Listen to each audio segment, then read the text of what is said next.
Okay, it is officially time to start a new pinball project, and that is going to be the long-awaited Quicksilver build. So I would like to tell you a little story about how it all came to be, and it's very convoluted and has a lot of twists and turns, and I wrote down some cheat notes to help me remember all the details so I don't forget any of them. And if you can follow along, that would be impressive because there's a lot of stuff to the equation, and also I'm horrible at articulating. So if you can get through this, then that would be impressive. So I'm trying this new little yoinky doinky friggin' tripod thingy for this, but here we go. I don't anticipate that you're going to be able to actually read any of my chicken scratch, but that's okay. It will help me tell you how this Quicksilver came to be. So, once upon a time, earlier this year, actually, we got to go way back. We got to go way back to the Wayback Machine. Okay, so 10 years ago, my buddy Aaron, who was in the London, Ontario Pinball League, sold my buddy Brad, who is also in the league, a Meteor. This is 10 years ago, okay? So throw that on the back burner. And just for fun, I know that it was $500. And then eventually Corey Cook of London Pinball went and helped shop that machine up, and Brad has been playing it ever since, and it has been good. Okay, so now, fast forward to earlier this year. Kevin Dutch and I went on a little road trip to pick up 8 pinball machines, and there's a lot of great machines in that lot, but I paid a ridiculous amount of money. The guy wanted cash, and I brought a giant grocery bag full of it and gave it to him. And it was definitely not a smoking deal. It was okay. Every machine was in reasonable condition and needed they all needed a full shop job at the very minimum. I still have some of these. I haven't processed them all yet. But anyway, at the end of that deal, I just kind of casually said, "Hey, do you got any other parts or pieces or boards or anything for sale?" And he, I think this is where he took us around to a back shed, showed us a couple play fields, and they weren't anything of interest. Then took us back into the basement arcade and in and around this little nook where there was some play fields. And I think maybe the first one I looked at was a Firepower, and there's a few others in there. Maybe I should have bought them all in hindsight, but honestly, our trailer was loaded at this point and we couldn't even really fit anything else. And Kevin was kind of like pissed off that I was going shopping for more shit as he was trying to pack everything into the trailer. So I come out with 2 play fields because the other one that I looked at was Quicksilver. And I said, I'd be interested in these 2 play fields. Would you like, how about $200? No, I asked him how much he wanted. He said $200. I said, how about 150? He's like, I knew you were going to do that. All right, fine. Take him out of here. So the 8 machines was not smoking deal, but at the very end of the deal, that little icing on the cake made it even just extra gravy on top. So I got a Quicksilver playfield technically for $75, and it's mostly populated. It's missing pop bumper caps and plastics and a flipper mech and some other miscellaneous stuff, but that's all stuff that can be purchased. Okay, so then I got to go way back 5 years ago where I sold my buddy Jeff Knight a Wildfire. It's an early Stern, and I knew I needed to get a donor cabinet for my Quicksilver project, and I thought Wildfire was local, and talked to Jeff, and he ended up selling it back to me 5 years later. So I got the Wildfire. That was going to be my candidate for this Quicksilver.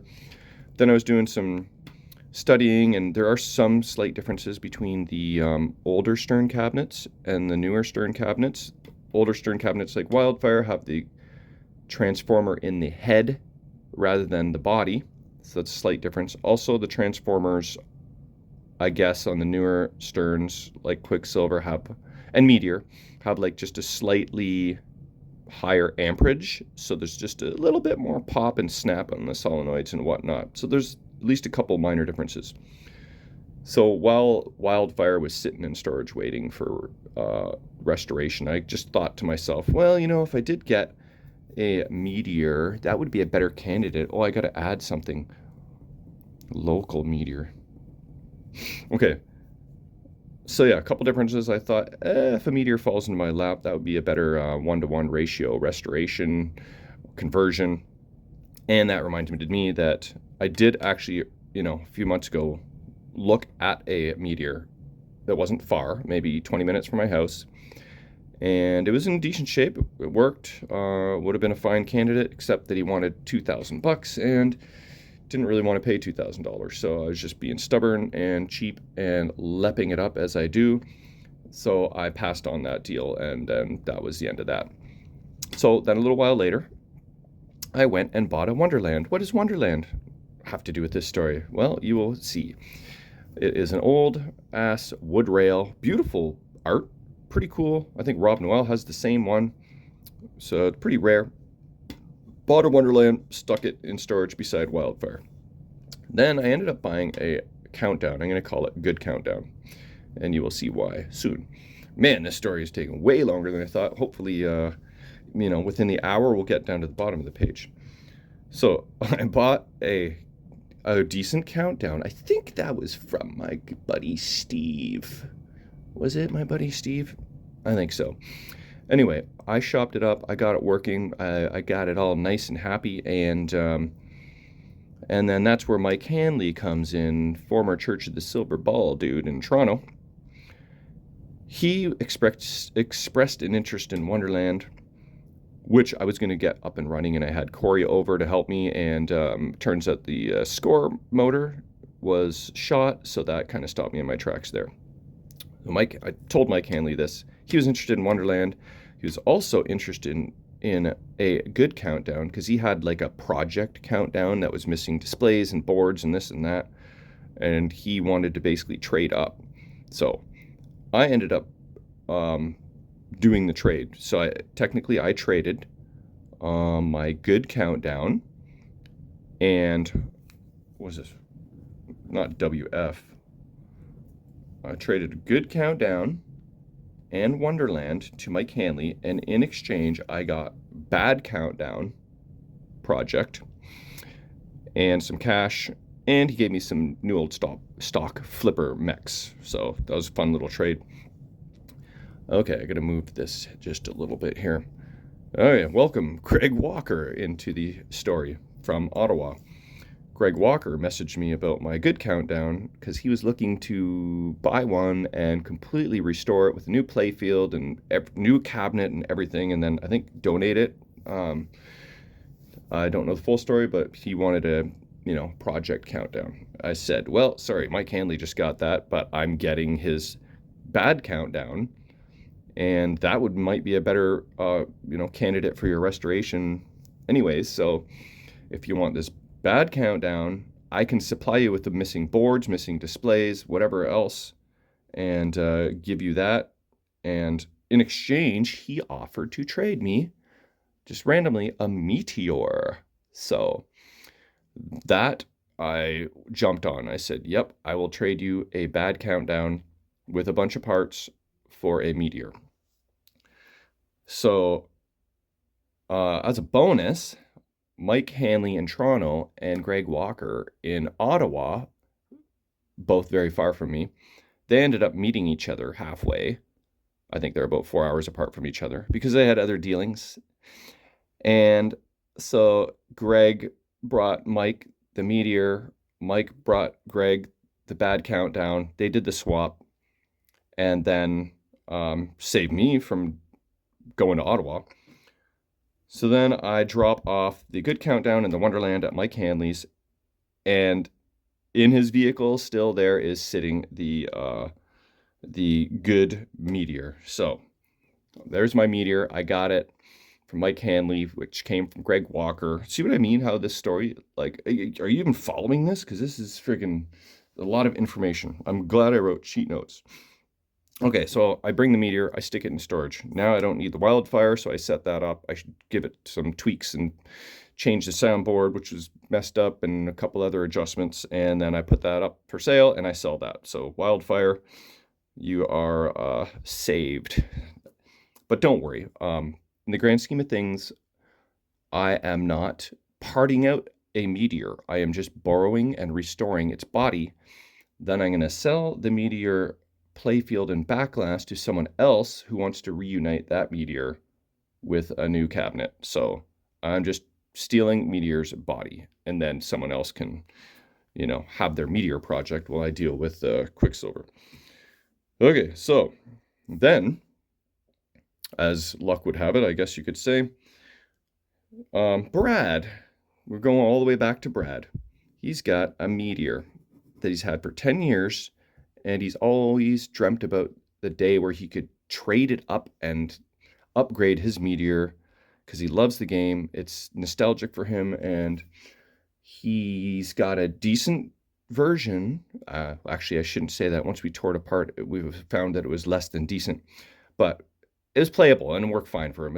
It was decent player's condition, and worked, and he had fun with it. But he always wanted to trade up. That's where Good Meteor comes in. So I ended up trading my Good Meteor to Brad for his, what I will call, Bad Meteor. And then I dropped that Meteor off at Kevin's, and he started already on it, tearing it apart. And I'm going to include some photos of just what a royal piece of shit this cabinet is. It has got mold. Every corner is busted. There's a hole in the bottom of the cabinet.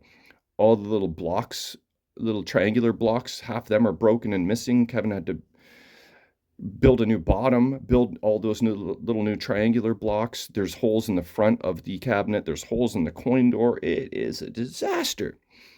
So I did trade to Brad for I got good Bad Meteor and cash, so a bunch of that cash is going to go to Kevin, because this is not just going to be your standard Kevin job. Honestly, it's probably going to be, I'm going to guess $2,000 to $2,500 to Kevin for restoring the cabinet, replacing the bottom, all the cost of the paint, all the stenciling.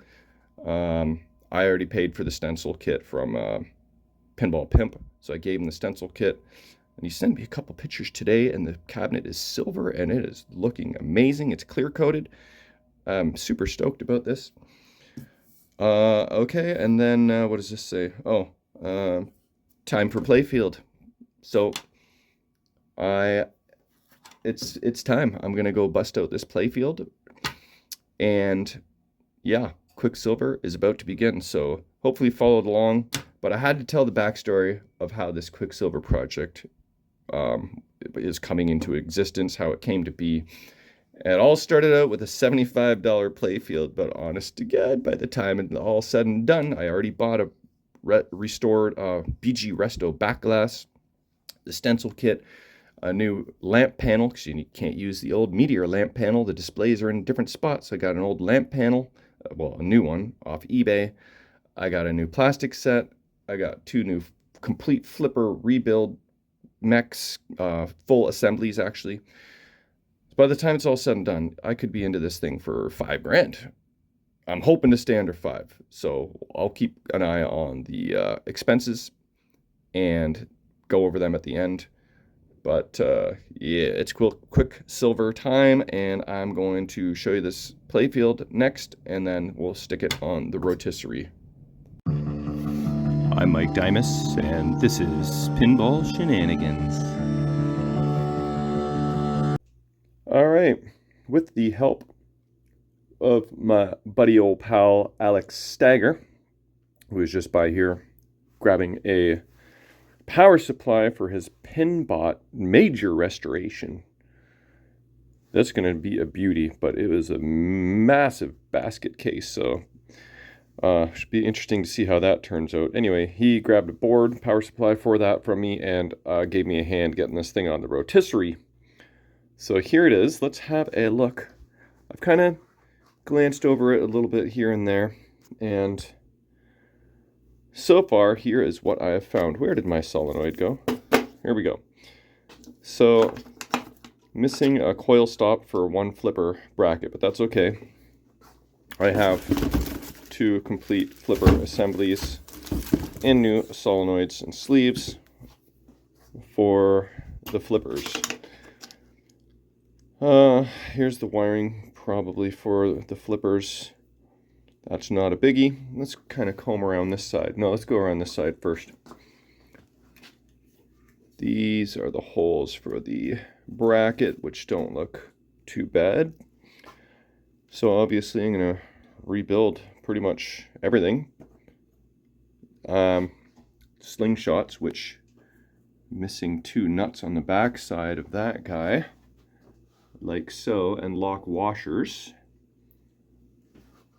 Probably just wiggled their way out of there. It is not a replaced coil. That is the original coil, it looks like. A J-26 1500. Yeah.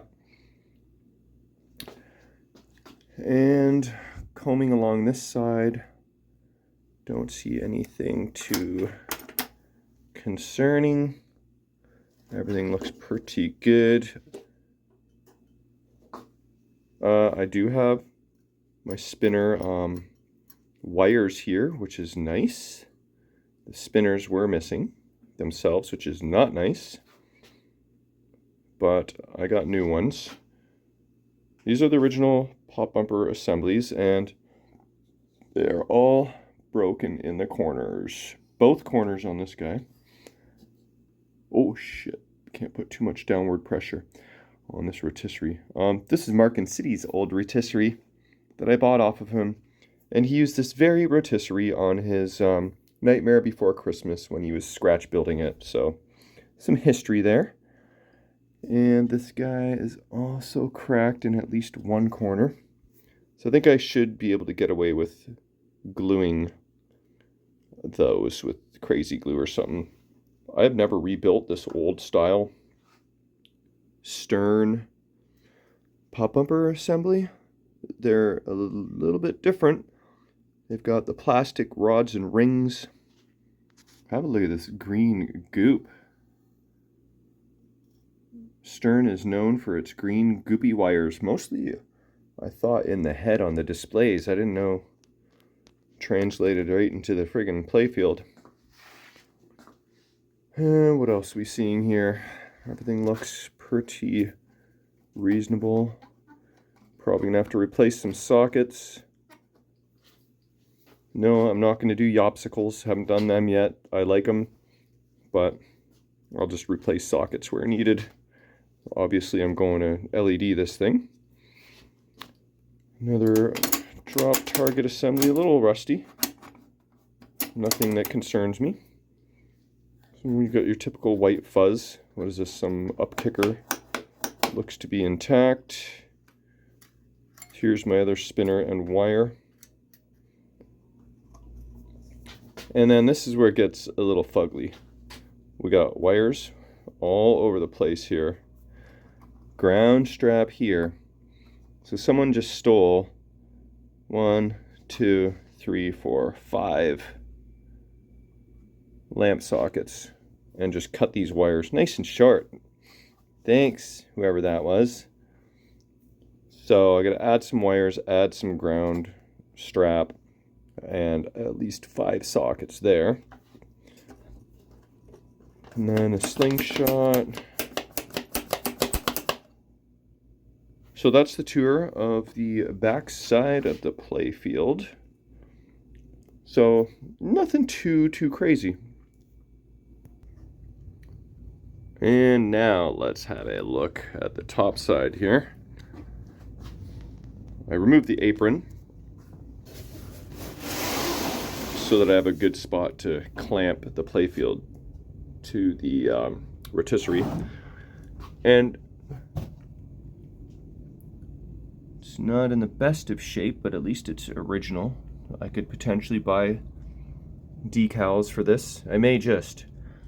And I need playfield latch, because this is all that's left of the other one. These are the screws for it. But you can kind of look at under the apron for the first time, really.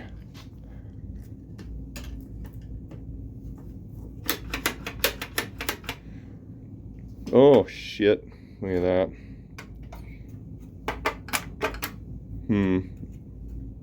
I might have to see if I can get Kevin to weld that. I am probably going over there tomorrow to check out the cabinet, and I will have to probably do a little minute or two video of it and add it to this video, so that should be upcoming. But yeah, since I'm going tomorrow, maybe I will bring this with me. That's kind of awkward as F to weld, I'm sure.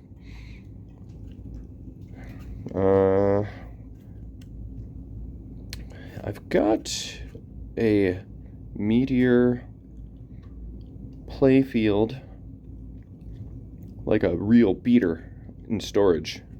Wonder if it uses this same piece and if it's intact. So I could also check that, but I'm not going to storage before going to Kevin's likely. So I think I'll bring this to him, see if he can work his magic.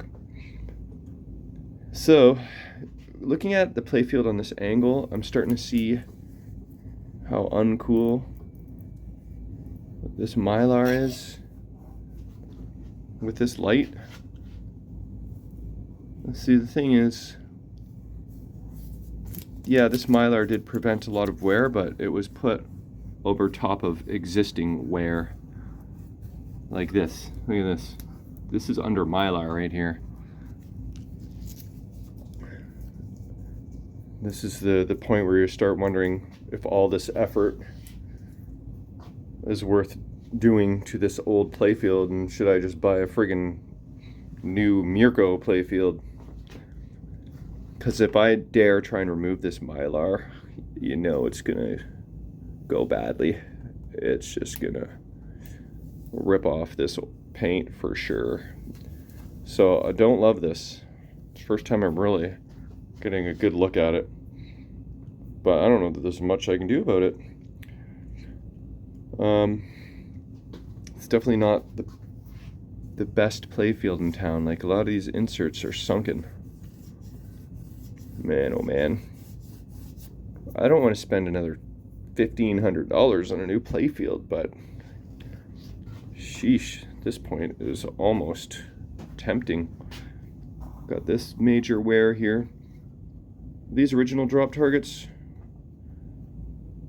with the flat heads, or were they all tombstone style, like kind of like this, or is these original? I don't know, I'm gonna guess these are original. This is the only one that's been changed. That's my guess. I don't think they changed you know, 1, 2, 3, 4, 6 of the 7. I think they changed 1 of the 7. That's my guess. Here's where the spinner was. Where the pop bumper caps used to be, but look, conveniently, all the screws are still there. All the plastics have been removed. Lane guides, probably end up replacing those. There's a chunk out of that one. I will probably replace all the posts too, maybe. I might go yellow. Might go yellow posts with translucent rubber, because I think Hep did that, and it looked pretty damn good, so I may emulate. Oh man, this insert is so raised. I could probably bang that down though. So that's what I'm up against. I guess I'm just gonna have to settle for a nice player's condition Quicksilver. If I really wanted to, I could buy a playfield and just do my first swap, but I don't know, it is almost food for thought. I'm going this far, right? But I've never done one before. Doesn't mean I couldn't. But man, oh man, that's a whole different ball game. So that's where I stand right now. So I'm going to contemplate my life's decisions, and then I will report back. Okay, I'm just having a closer look at this playfield. Oh my god. that whole insert looks like it's shrunken a little bit. It sustains some serious heat. But check out this artwork. It's pretty freaking cool. And I don't know, I think it is pretty freaking cool. Doesn't this have a reputation for the art? Like something about green penises? I'm not really sure why it has a reputation for green penises. I'm just not seeing it. You know? This just looks like naked alien ladies to me. And maybe a green penis or 2 or 3 or 10. But, okay, yeah, so I'm looking real close here. And look at this. That's how sunken in these inserts are. Look at this one. So I'm contemplating removing some mylar, which could be a bad life decision. Because look at this already. You can see how bad that's going to go. Oh, man.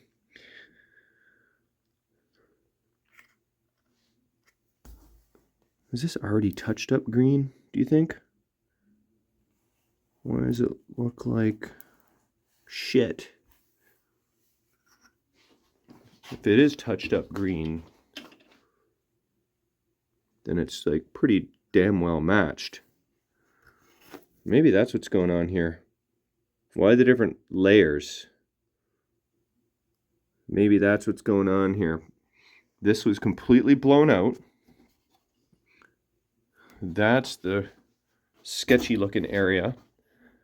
They touched up the green and did a pretty damn good job color matching. And then they put mylar over top. I bet you this was all wood. This was all wood. That's what it is. That's what I think it is. So, probably going to make it very, very worse if I try and remove mylar. Huh, I gotta go back into contemplation mode. I was right, because have a look. See how the numbers are missing? So that is for sure what happened. This was just all wood here. They just touched up the green, didn't worry about re-putting the numbers back on, and then put mylar over top. So the closer I look, the worse it gets. I mean, I'm just making observations here. I'm not complaining because I got this friggin' playfield for 75 bucks. So that was a deal of a friggin' lifetime. But it's a matter of if I'm getting a fully Kevin Graisleyfied, beautiful mint cabinet, do I stick this into it? It doesn't seem to do it the justice that it deserves. So, man, I might have to friggin' buy a playfield. That's scary. Alright, I've been contemplating for a while. And, I don't know, probably leaning towards a new playfield. I'm going to decide tomorrow after I see the cabinet. So I just been kind of messing around in the interim. I just placed an order through my buddy for 3 pop bumper caps. Gonna need them regardless of what I do. Got the original looking ones from Pinball Resource. And these are the original drop targets, and so are these. So I was looking in my bin of drop targets for a match, and look, I found one, but it is a royal piece of crap, and the little ledge was shaved off here so that it could be used in a bally mech. I did find a red and a blue, but I like the original drop targets because they're just better. They don't brick as much. So if I can find a good used yellow S drop target from somewhere, then I'll go that route. I dry fit on these plastics, which I purchased not too long ago, because I noticed there's a post missing here and a post missing here, so I just wanted to determine there's use of some of the short posts and some of the taller posts. Well, this is weird. This is like the tall post variety here, isn't it? That matches the other guys. But on this side, it is a little shorty. So I was just trying to determine, does it need to be replaced with a shorty or a tallie? And see, there's shorty, shorty. Then you got tallie here. But because they're in the positions that they are, I don't think it really matters. So I think it can go with either. But I'm really contemplating going with changing all these red for yellow, because high-end pins did his yellow and they look friggin' sweet. And I also pulled off this, and oh, that tape job is not on there very good. I better do something about that, or else I'm going to lose that piece. But yeah, Kevin's going to work his magic on this for me, so I'll tape that up better. And probably not a horrible idea to peel off this protective layer, because the longer it's on there, the harder it is going to be to pull it off. And I don't want to pull off any of the paint, which happened to me on my Sea Witch. So I could do that. So I think I'm missing a lane guide here too, so I might order some lane guides before the night is over. So I'm going to need those either way. So I'm just kind of plucking away at miscellaneous stuff. I don't want to dive in too deep because I'm still debating. So that's about where I'm going to probably end for tonight. But I'll add in my visit to Kevin's tomorrow shortly. And then I'll be gone away for the weekend to the Ontario Open. So I won't be able to deal with this video and edit it till I get back, but that's okay. Either way, this project has begun, and it is potentially daunting, but also very exciting. Okay, I see what is going on here now. Check this out. That post is missing because when they stole the spinners, they just removed that post, stole the spinners, and didn't replace the post. So that is a tallie and a tallie. So this guy is kind of on here good.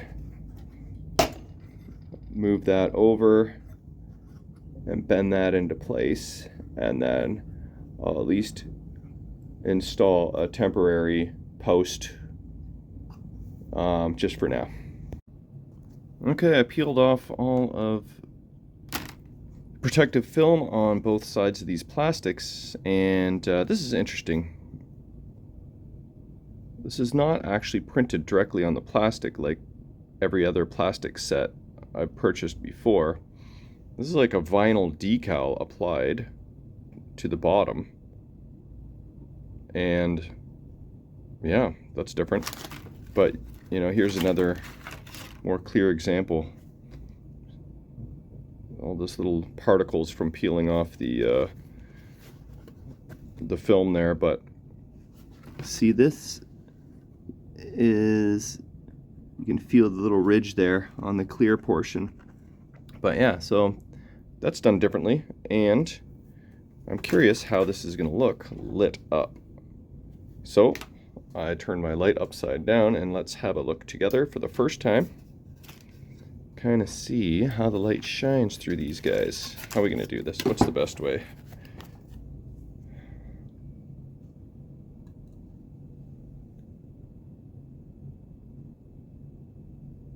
I think that looks good. That should be just fine and dandy. Let's go with the big piece. This is pretty bright. Let me dim this. Now let's have a look. Might need it on bright. It's pretty hard to tell, but should light up. I'm afraid it's just going to be like a little bit dark, you know, just because it's a thick vinyl or some sort of whatever on the backside. Not your typical printed plastics, but oh yeah, and I put on the proper posts, which I have used and in stock for these spinners, and I got my clamp in the way there, but let me dry fit these plastics just for fun. All right, this is a little dry fit sampler here, and there's no holes that need to be drilled out, and I don't need to really Dremel any of the holes. Everything fit pretty darn perfectly. So I don't even know if, I think when I bought this plastic set, it was just like some old stock that Marco had. I don't even know if they're still reproducing these plastic sets, so I don't know if I got lucky or what, but I'm happy to have them, so yeah, that's good. Okay, I tried to look up yellow lane guides, and they weren't as readily available as I thought they might be upon my first glance anyways. But I did manage to find a whole whack of these lane guides, red. They're just slightly different than the originals. The originals have like a little bit of ridge here. These have curved edges. And side by side they do appear a little bit lighter. And this one's got kind of like little ridges. This one is more flat. So they're pretty damn close and they're fine. But I had like enough of them so that I didn't have mismatch madness. I was able to replace all of them, all 5. This one was missing entirely. And so I'm probably gonna leave it like that. You know, if I get frisky, maybe I'll go yellow, but yeah, we'll see. Anyways, I'm just trying to piece together everything so I know what I've got, what I'm missing, what I need to order, but for now I am good for lane guides. Oh, and the one weird anomaly is that these star posts are short, short, short, short, and these guys are tall. So look how high up the lane guide sits. I can stick my finger under there practically, and not so much there. So I might switch these to short posts. Why were they done like that? I mean, it's very minor. I put the plastic on here and it doesn't go on this post at all. So probably will change these two to the shorter variety of posts. We are here at the Graisley Garage with Shiny Boy and Kevin to check out this Quicksilver cabinet. I brought you a metal piece to weld and a back panel. We can take a peek at that while we're here, but all right, no more suspense. Let's go. I've seen a couple photos, but I feel like there's more progress than the last photo you sent me. Maybe, he says. We gotta show off the doggies. Come on, say hi.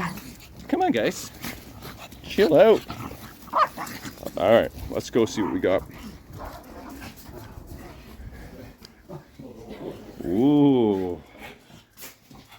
Dude. Is this basically finished?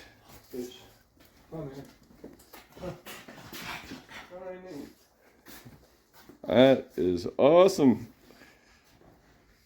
What do you think, Shiny? Looks good. Looks good, eh? Looks good. I like the color. Looks good, Bear, compared to that piece of shit you brought. Oh my god. I can't wait to show the before and after on this. Yeah, looks beautiful, dude. I am so excited about this and dreading the potential path to a new playfield. That was a twist and turn I was not anticipating. I even actually messaged Mirko today.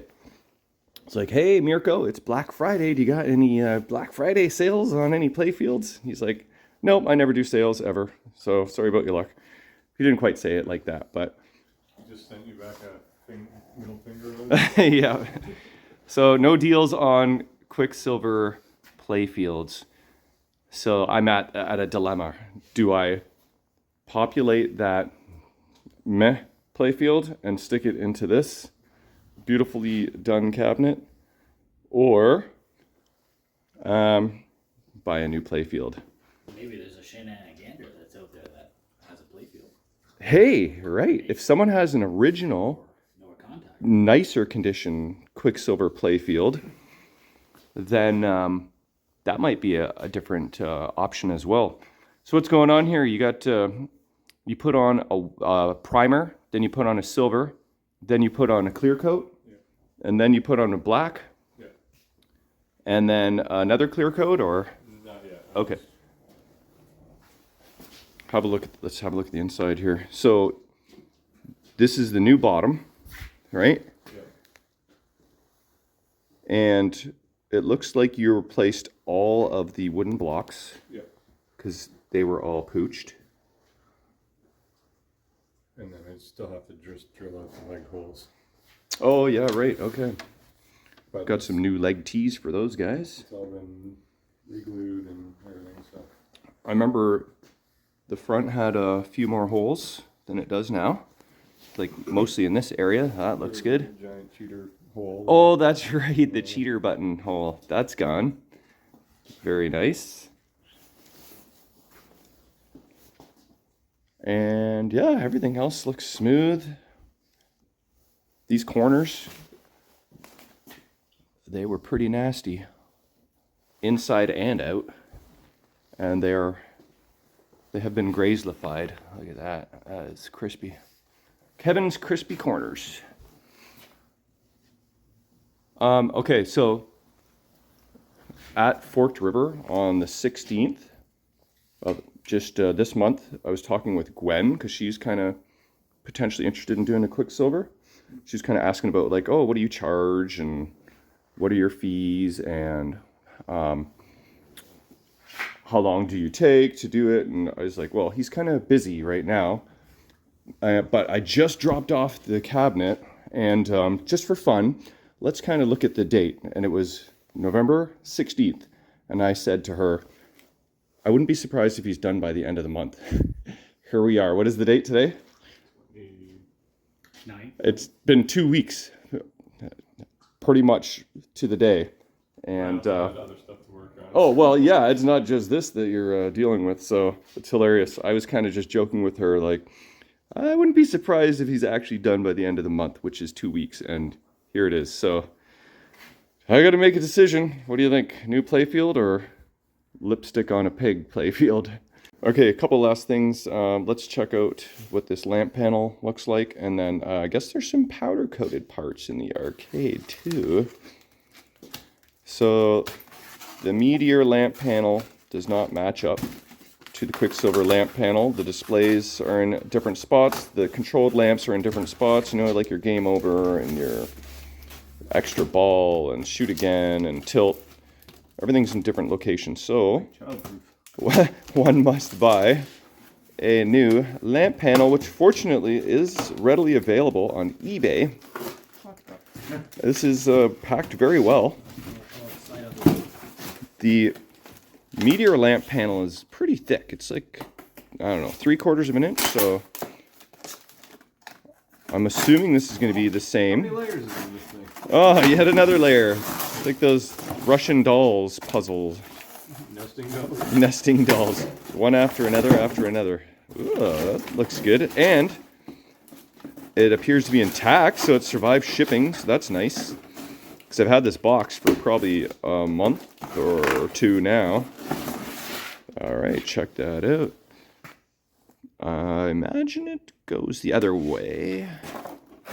that's probably, yeah, I think it looks like it goes like that. So I'm gonna have to figure out how to wire this all up with ground braid and lamp sockets and display brackets and wiring and all that kind of fun stuff. I am so looking forward to that. All right, let's check out some powder coating. That's actually a good observation Kevin noticed, like with all these burn marks here, and like the edge of the wood is like black. So this must have been like laser cut, or they zapped this thing, CNC or something, but not just your traditional router. All right, let's have a peek. Ooh, there we go. Wow, that is nicely glossed black. You went with the high gloss finish here. Is that, so that's got to be a clear coated then. Oh, cool. The coin return. This part of the coin door. Oh yeah, the hinge, coin door, lock bar, coin door surround. Yeah, that's gonna look awesome. Look at these side rails. Beautiful. Do a quick little pan here while I'm here. I mean, this is kind of like a Quicksilver / Graisley Garage episode all in one. So while I'm here, I might as well do a little pan over here. So this, what's this thing called again? American Indie. It is underway. Yeah. Lots of Bondo and fiberglass. Yeah. Oh, and also I just noticed there's also a lot less holes in the coin door than there were last time I seen it. Yes. Very good. Jeff Evans has dropped off Whitewater. That is now in the queue. No Good Gophers. What's going on with it? Dutch is working on this. And check this out. High Roller Casino is gone, finally. Woohoo! Now we just got to get rid of these Avengerses. Who wants to buy Avengerses? Come get them. Okay, one last thing. Then we got to head out to Maple Pinball for the Ontario Open. Check this out. The new signage. We got the wheels. We got Jumbo Video. We got the Burger King and the vintage stereos and records. Wheels is double-sided. How friggin' awesome is that? Okay, well, I'm back from Maple Pinball, and time to do a quick wrap-up of episode number 1 of Quicksilver. In the grand scheme of things, I had just decided that I think I'm going to stick with the original playfield, and maybe in the future do a playfield swap. And in other news, I just had an oopsie. We'll check out the damage on episode 2. Yikes.